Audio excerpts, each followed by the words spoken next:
The story in Exodus 12 begins when God says to Moses and Aaron, "This month is to be the first month of the year for you. This will be a memorial day. You will celebrate it as a festival to God down through the generations, a fixed festival celebration to be observed always.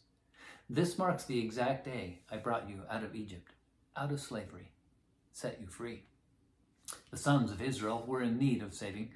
There was famine in the land, and they were not going to survive if they did not get help. So to Egypt they would go, and there found that God had prepared a way for their salvation in the person of their brother Joseph. What they had meant for evil, God had meant for good. Initially, Egypt was good for them, and they prospered.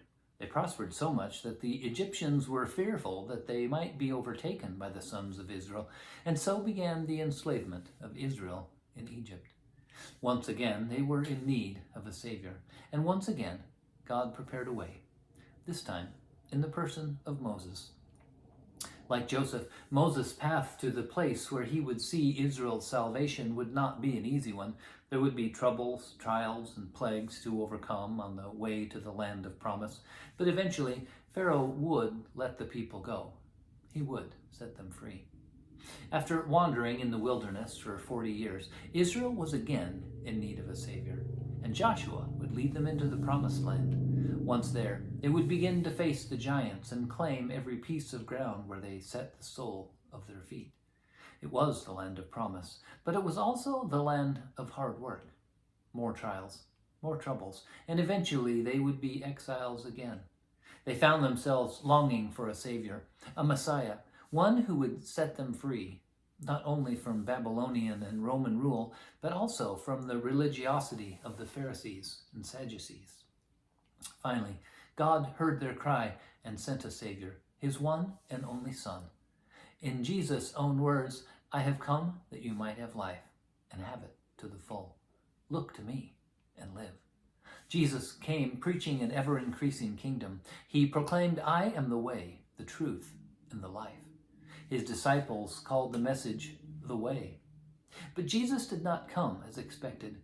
He did not come in power to sit on an earthly throne. He did not come into Jerusalem on a mighty white steed. He came with love, acceptance, and forgiveness. He rode into Jerusalem on the colt of a donkey. As my grandfather Everett would say, he came to set us free from the thraldom of sin, death, and decay. He came to set us free from religiosity that would insist we be bound to a law that no man can keep. He came that we might know the way of mercy and grace. He came in love. He is love. He came as the final Passover lamb, the final sacrifice. The story in Exodus 12, it begins when God says to Moses and Aaron, "This month is to be the first month of the year for you. This will be a memorial day. You will celebrate it as a festival to God down through the generations, a fixed festival celebration to be observed always. This marks the exact day I brought you out of slavery, set you free." And so, today, on Easter Sunday, we join the world and celebrate the resurrection of the Savior. We celebrate the beginning of the year for Jesus' followers. We celebrate life. We celebrate hope. We celebrate being set free. We celebrate and remember to love our neighbors as ourselves because He is risen. He is risen indeed. Let it be so.